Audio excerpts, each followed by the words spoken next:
డిఏపై కేబినెట్లో చర్చ జరగలేదన్న మంత్రి పార్థసారథి, ప్రభుత్వం ప్రకటిస్తుందని ఎదురు చూసిన ఉద్యోగులకు నిరాశ. నకిలీ మద్యం కేసులో కొనసాగుతున్న అరెస్టుల పర్వం, పోలీసుల అదుపులో ప్రధాన నిందితుడు జనార్దన్ రావు.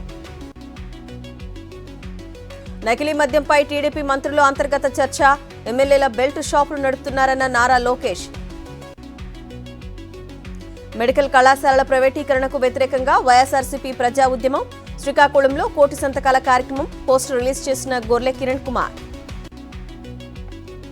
తిరుపతి వైఎస్ఆర్ కాంగ్రెస్ పార్టీ ఆధ్వర్యంలో కోటి సంతకాల సేకరణ, ప్రతి ఒక్కరూ కార్యక్రమంలో భాగస్వామ్యం కావాలన్న నగర మేయర్ శిరీష. అరకులో కోటి సంతకాల సేకరణ పోస్టర్ రిలీజ్ కార్యక్రమం, పోస్టర్ను విడుదల చేసిన వైఎస్ఆర్సీపీ ఎమ్మెల్యే మచ్చలింగం. అన్నమయ్య జిల్లా తిమ్మిశెట్టిపల్లెలో కోటి సంతకాల ప్రజా ఉద్యమం, పోస్టర్లు ఆవిష్కరించిన మాజీ ఎమ్మెల్యే కోర్ముట్ల శ్రీనివాసులు.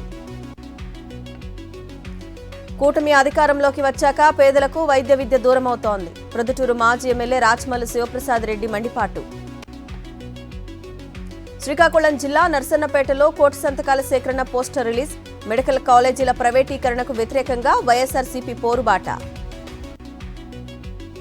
ఎమ్మెల్యే పితాని పల్లెపల్లెకు పితాని కార్యక్రమంపై వివాదం, సభా మర్యాద లేకుండా తనను కించపరిచారన్న మహిళా సర్పంచ్.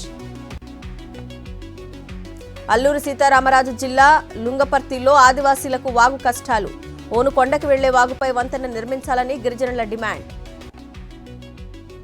గద్వాల జిల్లా ఎర్రవల్లి మండలంలో కలెక్టర్ సంతోషంగా ఆకస్మిక పర్యటన, కస్తూర్బా గాంధీ విద్యాలయం 10th బెటాలియన్ హైస్కూల్లో తనిఖీలు. తిరుపతి జిల్లా చింతలపాలెం అల్యూమినియం ఫ్యాక్టరీలో అగ్ని ప్రమాదం, 8 మంది కార్మికులకు అస్వస్థత, రేణిగుంట మెడికల్ కాలేజీకి తరలింపు.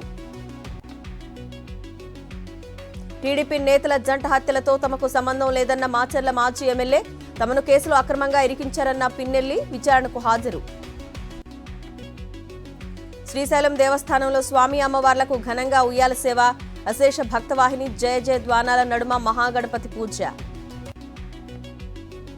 నోబెల్ శాంతి బహుమతిపై స్పందించిన మరియా కొరీనా, ట్రంప్తో పాటు వెనిజులా ప్రజలకు అంకితమిస్తున్నట్లు ప్రకటన. నోబెల్ బహుమతి ప్రకటనపై స్పందించిన వైట్ హౌస్, విజేత ఎంపికలో రాజకీయ వివక్ష చూపించారని విమర్శలు. H1B వీసాలపై మరిన్ని నిబంధనలకు ట్రంప్ సర్కారు ప్రతిపాదనలు, నిబంధనలు ఉల్లంఘించిన యాజమాన్యాలు, థర్డ్ పార్టీ నియామకాలపై ఫోకస్.